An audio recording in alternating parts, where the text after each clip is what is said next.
Alors, bonjour frères et sœurs. C'est, c'est bon d'être ensemble ce matin, de pouvoir être rassemblés. Je sais qu'il y en a qui sont retenus à la maison, particulièrement ce matin. On veut saluer tout le monde, on veut saluer tous ceux qui sont à la maison, mais ceux qui sont ici aussi, puis ceux qui nous visitent, qui sont ici peut-être pour une première fois. Ça nous fait plaisir de vous avoir avec nous. Et puis certainement, on se réjouit ce matin parce qu'on a une visite spéciale de notre sœur Sylvie qui est avec nous. Hein? On se réjouit de ça. Oui. Sylvie, on est content que tu sois avec nous ce matin. On est peut-être aussi content que toi, même si ça paraît peut-être pas. On a de la joie dans notre cœur de savoir que tu es là. C'est vraiment une réponse à nos prières de voir que le Seigneur touche ton corps, que ça s'améliore, les choses s'améliorent, puis on rend gloire à Dieu pour ça. On se réjouit de ça. Alors, ce matin, on va continuer, frères et sœurs, notre série dans l'Évangile de Luc. Même si on a pris une petite pause la semaine dernière, on revient à l'Évangile de Luc où on a laissé, voilà 2 semaines. C'était notre frère Pierre Morin qui avait apporté le message et ce matin, on se retrouve ensemble dans Luc au chapitre 20. Luc chapitre 20 et on va lire ensemble ce matin les versets 9 à 26. Luc chapitre 20, et je vous invite à ouvrir vos Bibles avec moi pour lire les versets 9 à 26. Il se mit ensuite à dire au peuple cette parabole. Un homme planta une vigne, l'afferma à des vignerons et quitta pour longtemps le pays. Au temps de la récolte, il envoya un serviteur vers les vignerons pour qu'il lui donne une part du produit de la vigne. Les vignerons le battirent et le renvoyèrent à vide. Il envoya encore un autre serviteur. Ils le battirent, l'outragèrent et le renvoyèrent à vide. Il en envoya encore un troisième. Ils le blessèrent et le chassèrent. Le maître de la vigne dit, « Que ferai-je? J'enverrai mon fils bien-aimé. Peut-être auront-ils pour lui du respect. » Mais quand les vignerons le virent, ils raisonnèrent entre eux et dirent, « Voici l'héritier. Tuons-le, afin que l'héritage soit à nous. » Et ils le jetèrent hors de la vigne et le tuèrent. Maintenant, que leur fera le maître de la vigne? Il viendra, fera périr ses vignerons, et il donnera la vigne à d'autres. Lorsqu'ils eurent entendu cela, ils dirent, « À Dieu ne plaise. » Mais, jetant les regards sur eux, Jésus dit, « Que signifie donc ce qui est écrit? La pierre qu'ont rejetée ceux qui bâtissaient est devenue la principale de l'angle. Quiconque tombera sur cette pierre s'y brisera, et celui sur qui elle tombera sera écrasé. » Les principaux sacrificateurs et les scribes cherchèrent à mettre la main sur lui à l'heure même, mais ils craignirent le peuple. Ils avaient compris que c'était pour eux que Jésus avait dit cette parabole. Ils se mirent à observer Jésus et ils envoyèrent des gens qui feignaient d'être justes pour lui tendre des pièges et saisir de lui quelques paroles afin de le livrer aux magistrats et à l'autorité du gouverneur. Ces gens lui posèrent cette question. « Maître, nous savons que tu parles et enseignes droitement et que tu ne regardes pas à l'apparence, mais que tu enseignes la voie de Dieu selon la vérité. Nous est-il permis ou non de payer le tribut à César? » Jésus, apercevant leur ruse, leur répondit, « Montrez-moi un denier. De qui porte-t-il l'effigie et l'inscription? » De César, répondirent-ils. Alors il leur dit, « Rendez donc à César ce qui est à César, et à Dieu ce qui est à Dieu. » Ils ne purent rien reprendre dans ses paroles devant le peuple, mais étonnés de sa réponse, ils gardèrent le silence. On va se courber dans un mot de prière. Oui, Seigneur notre Dieu, c'est une joie de pouvoir être ensemble ce matin, de pouvoir se réjouir ensemble et de pouvoir te célébrer, chanter tes louanges. Prendre ce temps en début de cette semaine, Seigneur, pour s'arrêter et regarder, poser nos regards sur toi et tourner nos cœurs vers toi, Seigneur. Comme on vient de le chanter, Seigneur, tu es le Dieu majestueux. Tu es celui qui règne, celui qui possède tout le pouvoir, qui est souverain sur toutes choses et qui en même temps, Seigneur, regardait à notre état de pécheur et qui a manifesté ta grâce envers nous. Seigneur, ta grâce m'a pris tel que je suis. Sans rien de bon en moi-même, Seigneur, comme un pécheur qui était voué à la mort. Mais par ta grâce, tu m'as donné le pardon des péchés et tu m'as rendu la vie.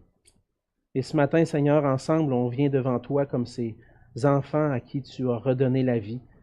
Et on te dit, Seigneur, donne-nous cette nourriture spirituelle qui vient de ta parole, afin que nous puissions continuer de vivre en toi et pour toi. Puisses-tu nourrir nos âmes, Seigneur, ce matin par ta parole. Puisses-tu diriger mes lèvres, Seigneur, pour que je puisse communiquer clairement les merveilles et les trésors qu'on y trouve. Et qu'ensemble, Seigneur, on puisse être édifiés, renouvelés dans notre désir, dans notre zèle de t'obéir et de vivre pour ta gloire. Et c'est dans le beau et précieux nom de Jésus que je te prie. Amen. Amen. Il y a plusieurs années de ça, je discutais avec un jeune homme que j'avais connu dans l'église que je fréquentais à Québec, un jeune homme qui fréquentait aussi l'église. Et puis, je le rencontrais après quelques années, qui avait déménagé dans une autre région. On était dans un camp chrétien, puis je le revoyais à nouveau, puis je lui posais des questions. Et puis, le jeune homme me disait qu'il était un adolescent, mais il avait abandonné l'école. Il avait arrêté d'aller à l'école, il avait lâché. Et puis, lorsque il me voyait un peu étonné de ma réaction. Il me voyait dans ma réaction, j'étais un peu étonné, qu'il me dise « Ah ouais, t'as lâché l'école. » Il dit « Oui. Moi, quand on m'oblige à être un endroit où il faut que je lève la main puis je demande la permission pour aller aux toilettes, ça ne marche pas pour moi. »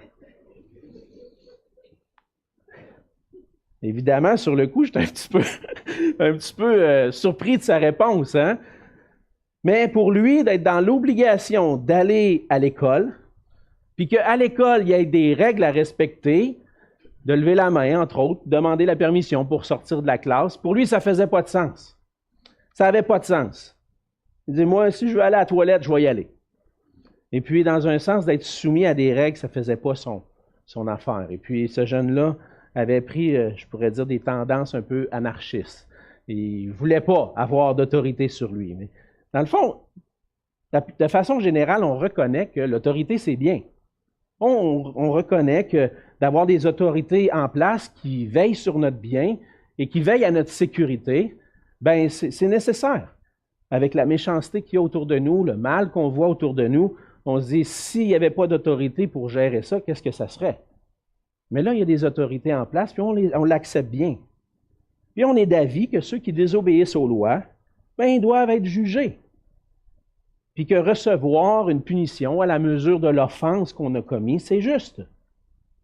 Mais même si de manière générale, on aime qu'il y ait des autorités en place qui veillent sur nous, on n'aime pas toujours être soumis aux autorités.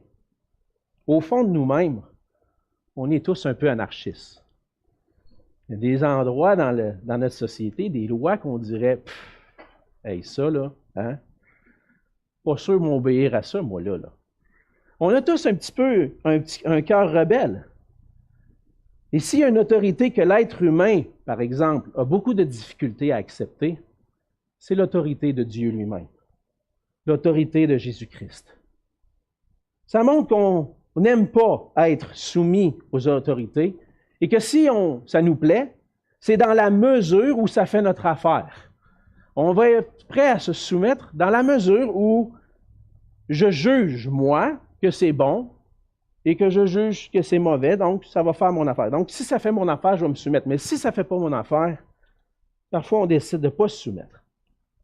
Et dans le récit de ce matin, dans l'Évangile de Luc, on est rendu à ce moment, dans la dernière semaine de vie du Seigneur Jésus, où il est à Jérusalem. Et après avoir accompli tout son ministère, arrive à Jérusalem où il va être livré entre les mains des hommes. Et on voit à Jérusalem que l'autorité de Jésus-Christ n'est pas acceptée. Elle est contestée. Les dirigeants du peuple et le peuple lui-même s'opposent à l'autorité de Jésus. Mais devant cette contestation, Jésus en profite pour renseigner au travers d'une parabole la réalité de l'endurcissement de la nation d'Israël envers son Dieu. Et alors qu'il enseigne, il va être confronté à des dirigeants juifs qui vont vouloir le livrer aux autorités romaines. Jésus est confronté dans son autorité. Et à travers ce récit, on voit que Jésus va confondre ceux qui contestent son autorité. Il enseigne à la fois aux gens de cette époque-là et à nous qui lisons ce texte ce matin la vérité suivante. Que tous ceux qui rejettent le Fils de Dieu seront jugés et fermeront la bouche devant lui.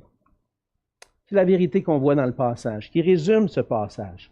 On voit dans les versets 9 à 16 que Jésus possède l'autorité qui vient du Père, mais qu'il est celui qui va être rejeté. Dans la parabole des vignerons, Jésus raconte l'histoire d'un homme qui décide de planter une vigne, possède un lot de terre, possède une terre où il veut la faire profiter. Et puis il va planter la vigne et la confier à des spécialistes dans les vignes, à des vignerons qui vont prendre soin de cette vigne-là. Et on a vu que ça arrive régulièrement dans ce temps-là, qu'il y avait un maître qui possédait quelque chose et puis qui allait confier à des serviteurs des responsabilités. C'est ce que cet homme-là fait, confie à ses vignerons la responsabilité de veiller sur sa vigne pour qu'elle puisse profiter. On voit ça encore aujourd'hui. On a des dirigeants d'entreprise qui ne sont pas nécessairement impliqués dans toutes les affaires de l'entreprise, mais qui vont nommer un gérant qui va superviser puis s'assurer que les choses fonctionnent. Mon garçon Nathan a commencé à travailler au McDonald's.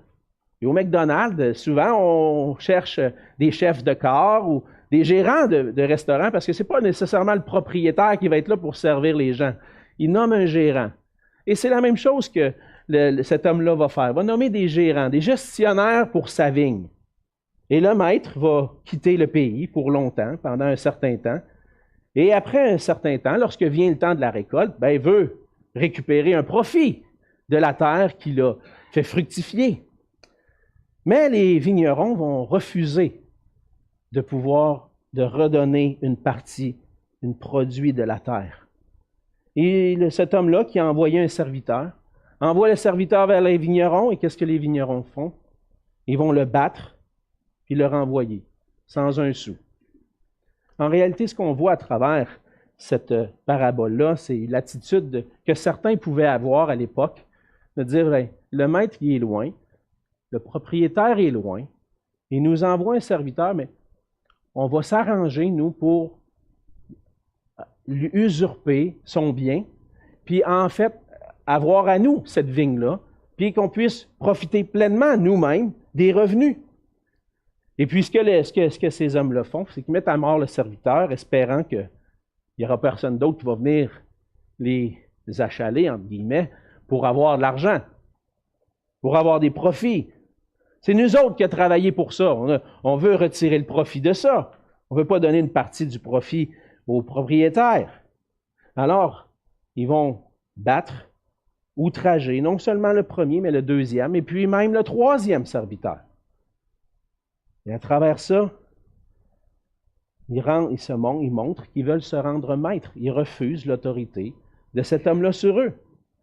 Et là, le maître réfléchit en lui-même, puis il dit, peut-être que si j'envoie mon fils, celui que j'aime, le fils bien-aimé, cette expression-là revient, entre autres, lorsque au baptême de Jésus, il y a une voix qui se fait entendre du ciel, qui dit, celui est mon fils bien-aimé, en qui j'ai mis toute mon affection.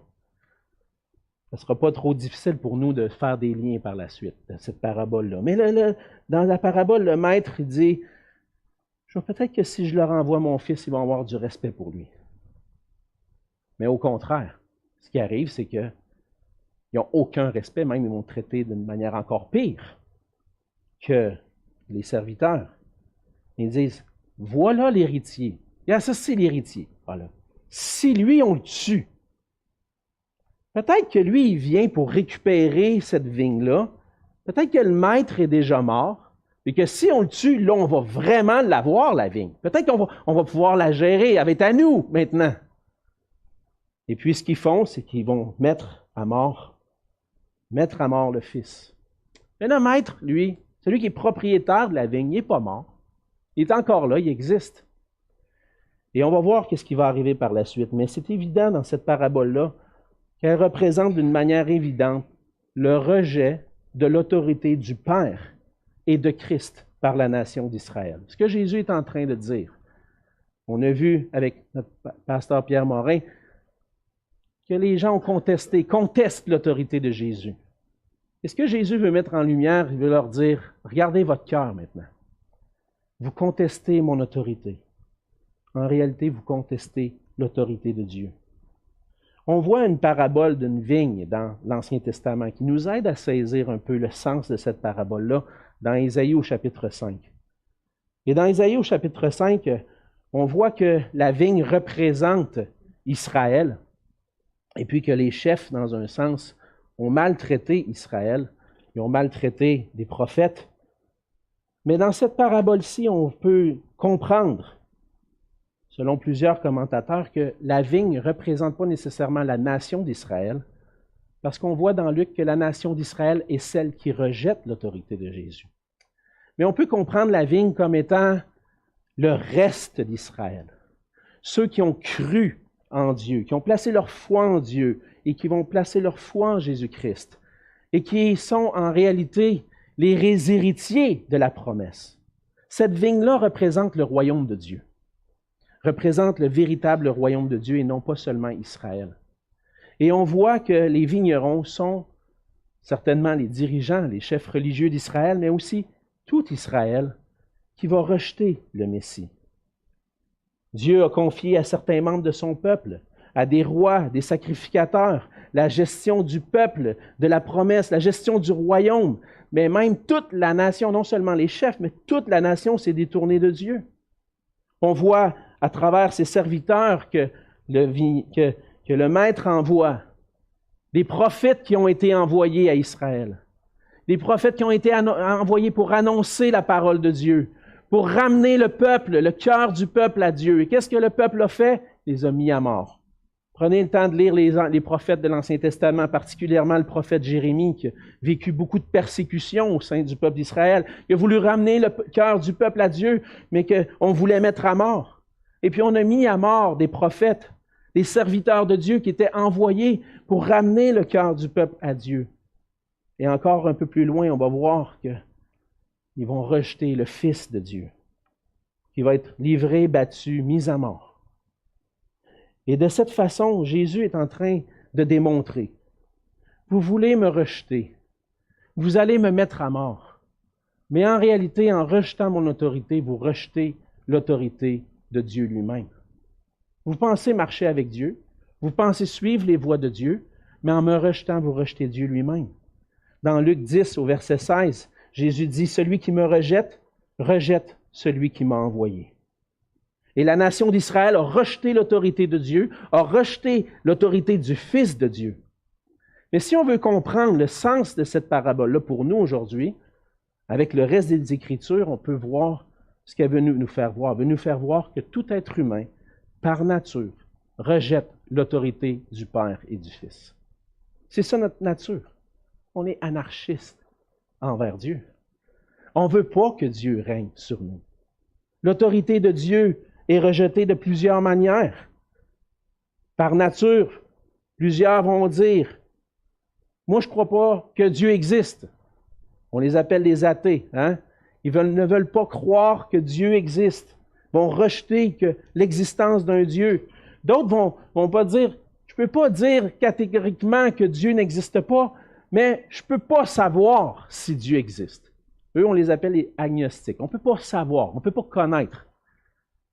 Des athées, des agnostiques. Et puis, il y en a d'autres qui vont croire en un Dieu, en une puissance supérieure, mais une puissance supérieure qui convient à leur image.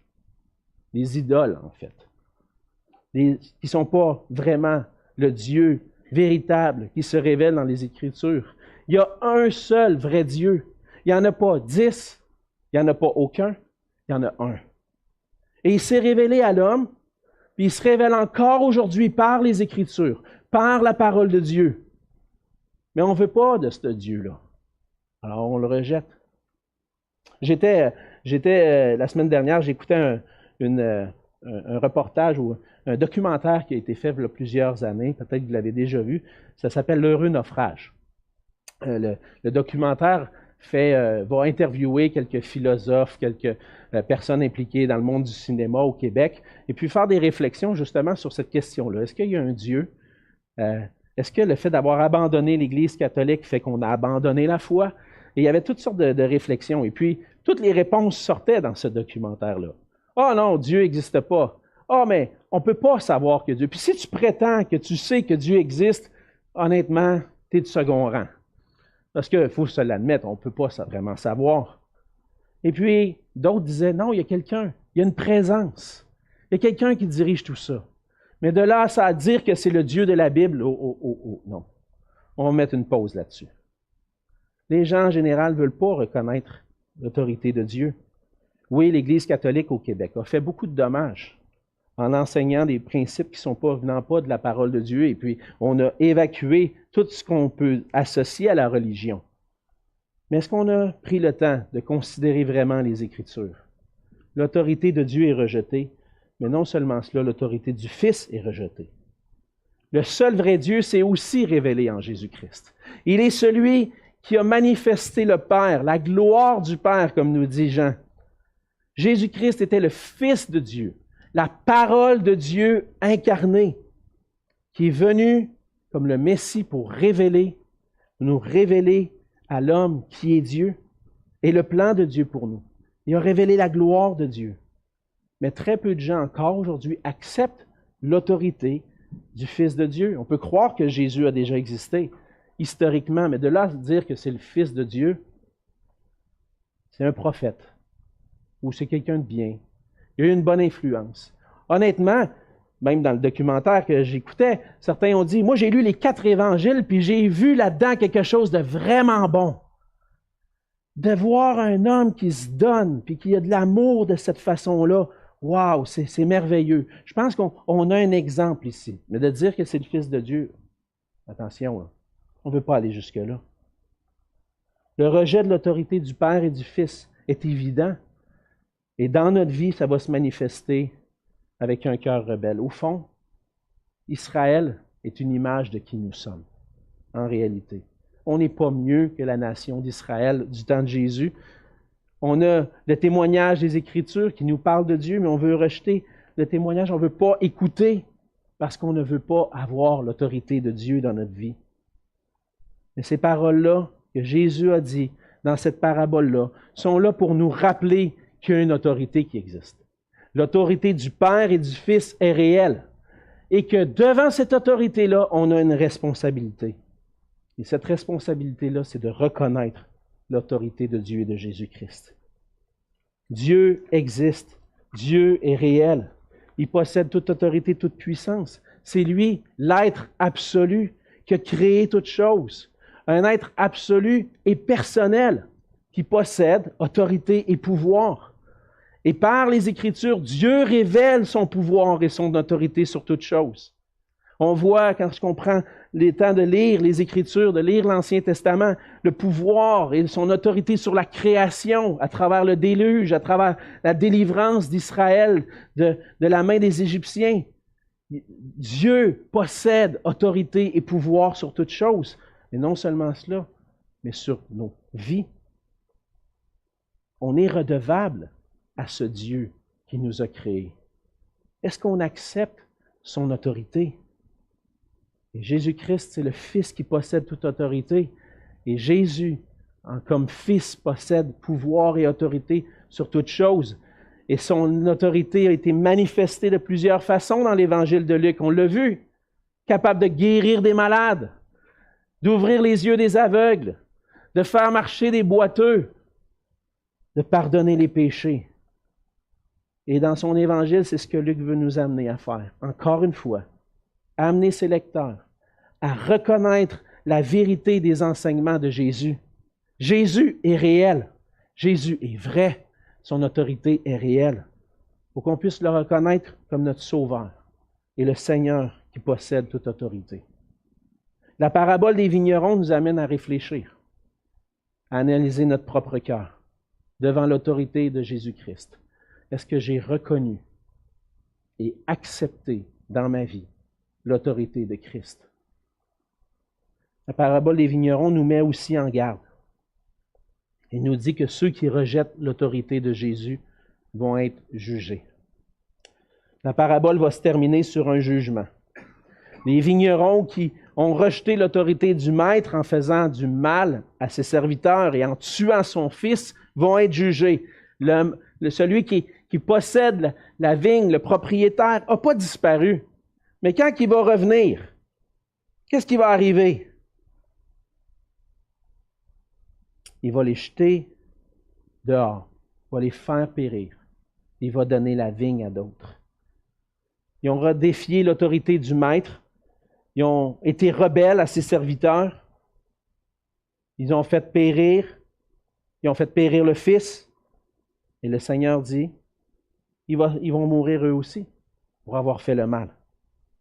Et il va confier sa vigne à d'autres. Qu'est-ce que le Seigneur veut dire à travers ça? Bien, premièrement, le Seigneur annonce le jugement. Que ceux qui rejettent l'autorité du Fils de Dieu vont périr. Ceux qui rejettent le Messie vont périr. Et que la vigne, le royaume de Dieu, va être confié à d'autres. C'est un jugement envers la nation d'Israël qui ont rejeté le Fils. Et on va voir dans la suite de Luc et même dans Actes par la suite que le royaume de Dieu est confié à qui? Aux païens, à d'autres qui ne font pas partie de cette nation-là. Et puis là, lorsqu'ils entendent ça, les gens qui entendent la parabole, ils disent « À Dieu ne plaise ». Qu'est-ce que ça veut dire exactement? C'est « Ben, ça devrait... » Non, on ne veut pas que ça arrive. J'ai lu d'autres versions dans la Sommeur, on dit « Pas question ». On ne veut pas que ça arrive. Et ce que les gens répondent, c'est une réponse légitime. On ne veut pas que la nation d'Israël ou que le royaume de Dieu soit confié à d'autres. Non, c'est la bénédiction de Dieu. Faire partie de son royaume, c'est la bénédiction. On ne veut pas perdre ça. Très légitime. À Dieu ne plaise, c'est simplement une expression en français. C'est que cela n'arrive jamais. On ne veut pas que ça arrive, ça. Hey, ce que tu décris là, Seigneur, cette parabole-là, non, on ne veut pas que ça arrive. On veut que le royaume de Dieu demeure en Israël, pas le confier à d'autres. Mais ils ne comprennent pas encore tout à fait. Les gens ne comprennent pas encore tout à fait le sens de la parabole, et c'est à partir du verset 17 que Jésus va leur répondre. On dit « À Dieu ne plaise, fait que cela n'arrive jamais, mais jetant les regards sur eux, Jésus dit, que signifie donc ce qui est écrit? La pierre qu'ont rejeté ceux qui bâtissaient est devenue la principale de l'angle. » Qu'est-ce que ça veut dire?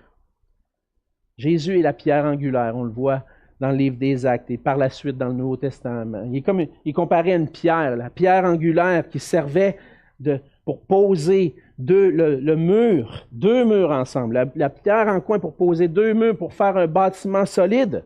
Cette pierre-là, qui sert de fondement, qu'est-ce qui est arrivé? Elle a été rejetée. On ne veut pas de ce fondement-là. On ne veut pas de l'autorité de Jésus. Qu'est-ce qui arrive si le fondement n'est pas là? La maison s'écroule. Et elle est devenue la principale de l'angle quand même. Vous allez me rejeter, vous allez me mettre à mort.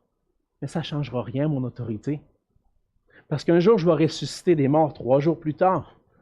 Et puis, je vais être cette pierre angulaire où le royaume de Dieu va être construit à travers ma vie, à travers ce que je vais accomplir, le salut que je vais accomplir, l'édifice de Dieu va persister. Et ce que Jésus est en train de dire, c'est verset 18, c'est le jugement. Quiconque tombera sur cette pierre s'y brisera, et celui sur qui elle tombera sera écrasé. La pierre angulaire est devenue une pierre d'achoppement. Est devenue une pierre où la nation d'Israël a trébuché. Plutôt que de voir en Jésus-Christ celui qui venait de Dieu, le Messie qui était promis, l'autorité de Dieu qui est manifestée, se sont heurtés contre cette pierre-là et ont tombé.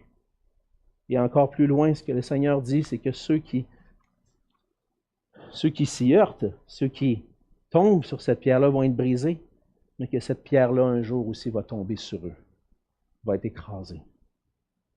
Une annonce de jugement vers la maison d'Israël qui met en lumière qu'il va y avoir un jugement sur ceux qui rejettent l'autorité de Jésus-Christ. Et comprenez-moi bien ce matin, je comprends que ce passage-là peut avoir l'air très sévère. Mais Jésus, il niaise pas avec le POC. Il dit la vérité. Et si on n'accepte pas l'autorité de Jésus, on peut dire, hey, voyons donc, c'est bien trop, ça n'a pas de bon sens cette affaire-là. Mais si on l'accepte, puis on se place devant lui, puis on écoute ce qu'il a à nous dire, on s'arrête et on dit, attends un peu, c'est peut-être le temps pour moi de considérer ce que Jésus est en train de dire. Parce que le jugement est sévère. Oui, ceux qui tombent sur cette pierre-là, ceux qui ne reconnaissent pas l'autorité de Jésus-Christ, vont être punis. Les Écritures nous parlent d'un jugement qui va être éternel, un jugement sévère, la perdition éternelle dans un lieu de souffrance, la séparation d'avec Dieu pour l'éternité, une punition consciente, éternelle, loin de la face de Dieu. C'est dur d'entendre ces paroles-là. Mais Jésus est Seigneur. Il est roi. Il mérite toute l'adoration. Il est digne qu'on puisse se soumettre à lui, qu'on se soumette à lui. L'autorité de Jésus, ce n'est pas quelque chose à prendre à la légère. Alors peut-être que tu ne vois pas le besoin maintenant de reconnaître Jésus comme Seigneur de ta vie. Peut-être que tu te dis, je vais continuer à vivre comme bon me semble, puis je vais m'arranger avec lui rendu l'autre bord. Combien de fois j'ai entendu ça? On prêche l'Évangile à des gens, puis ils disent, regarde, si jamais c'est vrai cette affaire-là, je m'arrangerai avec lui l'autre bord. Mais tu n'auras pas le temps. Tu n'auras pas une seconde pour ta défense. Tu n'auras pas une seconde pour ta défense parce que celui qui va prendre ta défense, c'est celui à qui tu dois te soumettre. Et pour éviter le jugement, on doit reconnaître que Jésus-Christ est Seigneur. Non seulement cela, on doit reconnaître qu'il est le Sauveur. À travers ces paroles-là que Jésus dit, il fait grâce. Il est en train de dire, tu n'es pas au bon endroit. Et moi, ce que je veux faire, c'est t'amener au bon endroit. Jésus est venu, et le Fils de l'homme est venu pour chercher et sauver ceux qui étaient perdus, ceux qui étaient endurcis envers lui, envers son autorité. Il est venu pour les sauver. Jésus fait grâce. Jésus a été rejeté, a été mis à mort, est allé jusqu'à la croix pour s'offrir volontairement et accomplir le sacrifice qui était nécessaire pour qu'on puisse avoir le pardon des péchés.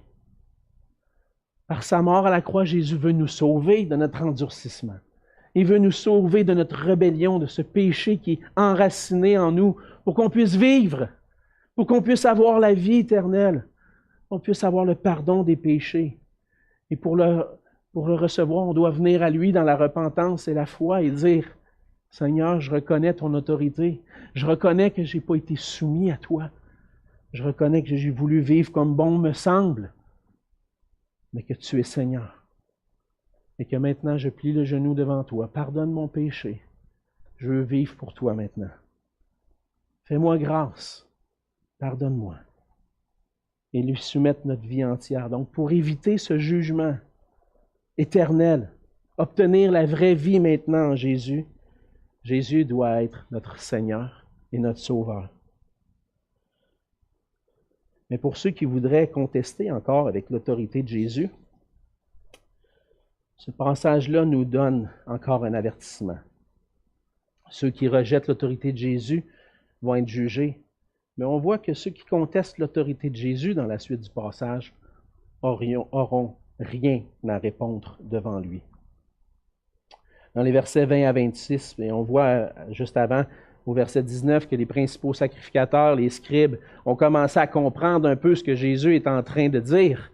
Jésus est en train de nous accuser de l'avoir rejeté. Il est en train de nous dire qu'il va prendre le royaume de Dieu puis le confier à d'autres. Ben voyons donc. Il ne mérite pas de vivre, lui. On va s'arranger. On va s'arranger pour s'en débarrasser. Hein? Puis, il ne pouvait pas le faire à ce moment-là. Il ne pouvait pas le faire à ce moment-là parce que le peuple écoute Jésus. Puis si plusieurs craignent ce que le peuple va dire si on décide de le mettre à mort. Alors, ce qu'on va faire, on va essayer de le prendre au piège. Puis dans un sens, on va lui tendre un piège qui va faire en sorte que à la fois les Juifs et à la fois les non-Juifs vont voir qu'il est coupable.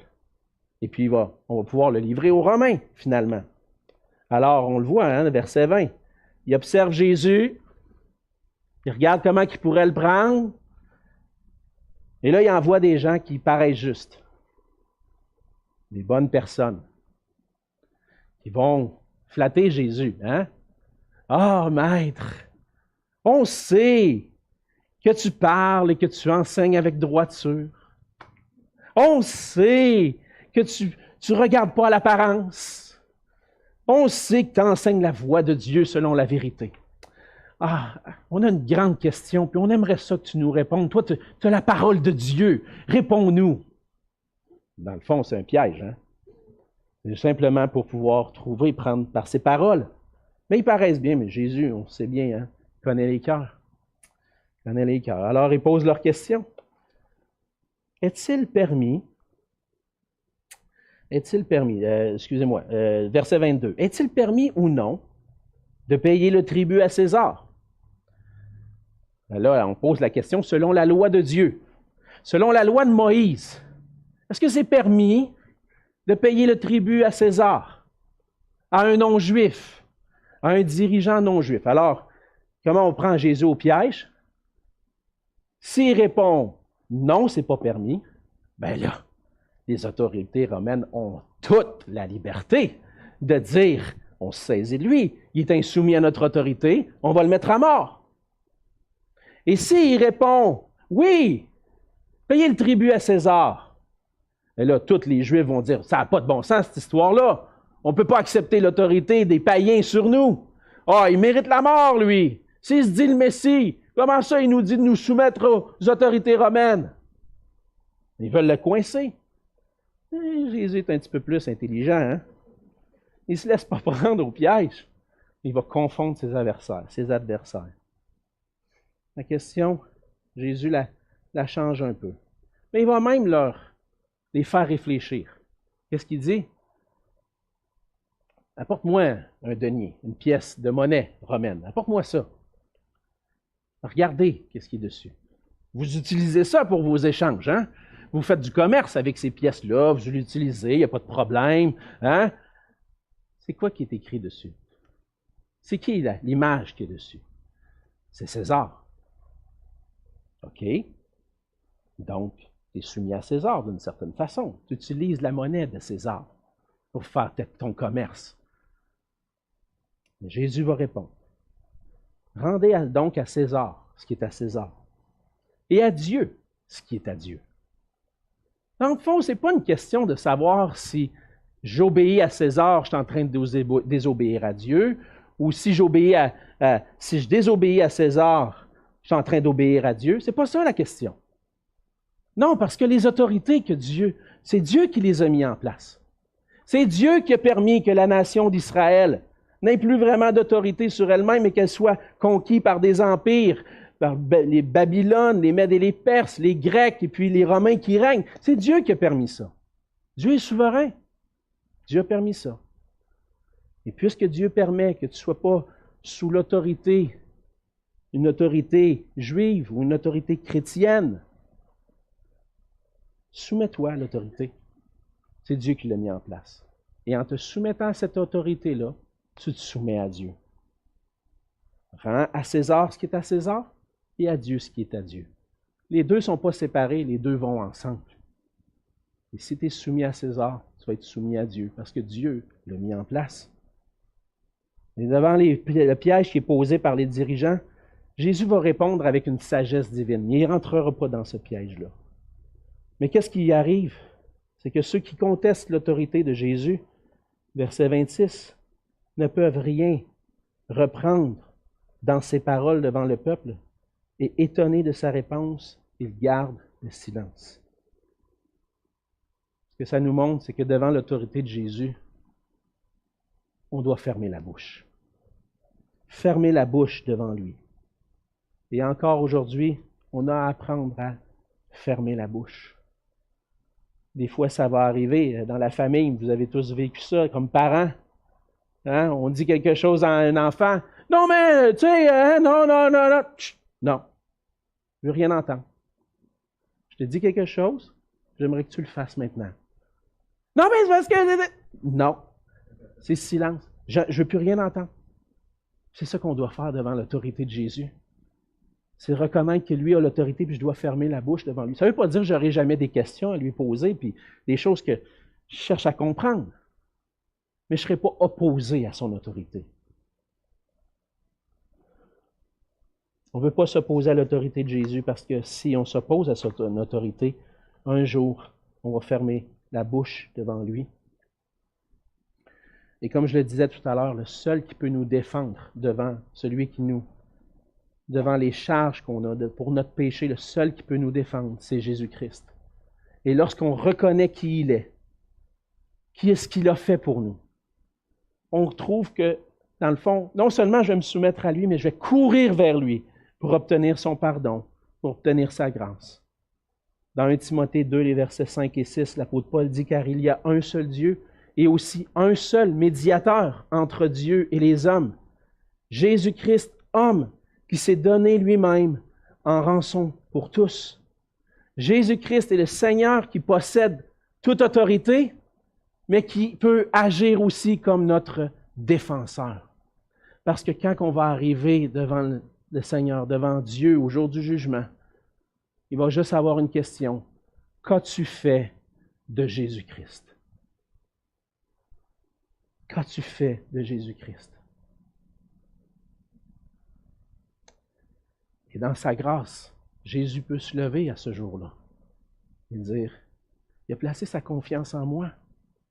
J'ai payé pour lui à la croix. J'ai effacé son péché. Et entendre, viens bon et fidèle serviteur, entre dans la joie de ton maître. Lorsqu'on reconnaît l'autorité de Jésus-Christ, c'est lui qui va devenir notre défenseur. Devant l'accusation de qu'est-ce que tu as fait de mon fils, j'ai placé ma foi en lui. J'ai reçu sa grâce parce que j'avais rien à répondre. Et lui m'a sauvé. Alors, notre Jésus qui est notre défenseur possède toute autorité. Et mieux vaut fermer la bouche devant lui maintenant. Devant le témoignage des Écritures, on n'a pas le choix. On apprend à fermer la bouche.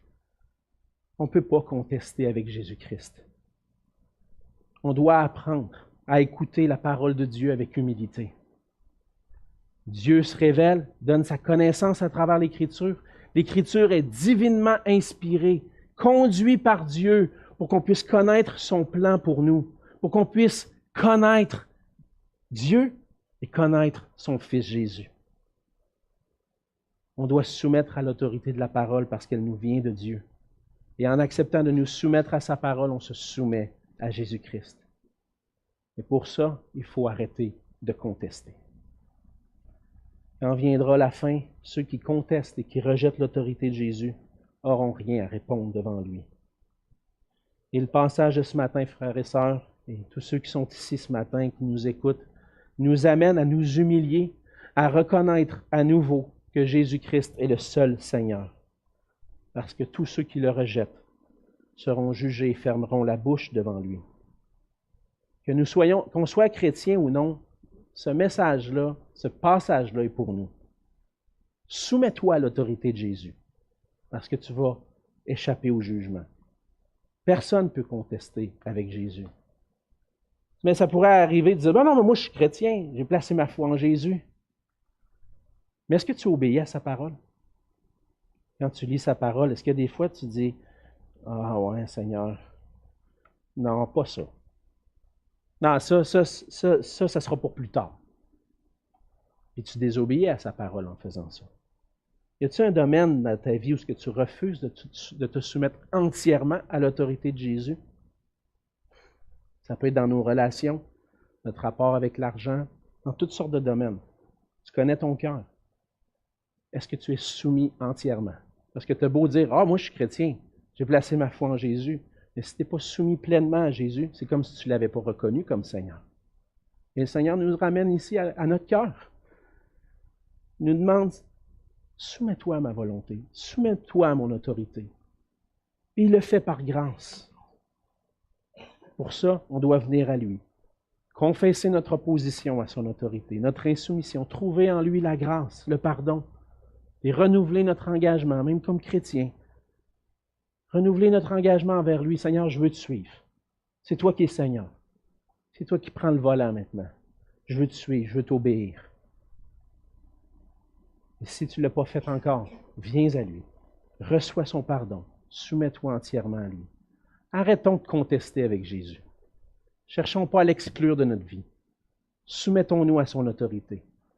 Parce que c'est comme ça qu'on goûte la vie éternelle, le vrai bonheur pour toujours. Prions.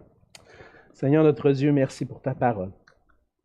Seigneur Jésus, merci d'avoir prononcé cette parabole un jour, qui était destinée à un peuple rebelle à toi, et qui est destinée à nous aussi, Seigneur, qui parfois agissons comme des rebelles à ton autorité.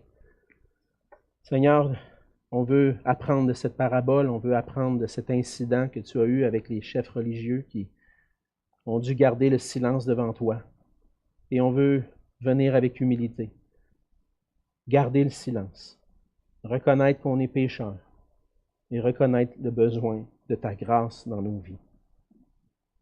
Seigneur, pardonne nos péchés, pardonne notre rébellion, pardonne les moments où on se détourne de ta parole. Aide-nous, par ton esprit, à vivre pour toi, à écouter ta parole et la mettre en pratique. Qu'on puisse être une Église, Seigneur, entièrement soumise à ton autorité. Une Église qui manifeste que le royaume de Dieu est ici, parce qu'on est soumis à notre Roi des rois, à notre Seigneur des seigneurs. Donne-nous la joie de te servir, Seigneur. Donne-nous la joie d'être soumis à toi, parce que tu es digne de recevoir toute la gloire, l'honneur, le pouvoir, l'autorité, et des cœurs entièrement soumis à toi. À toi soit la gloire, en Jésus. Amen.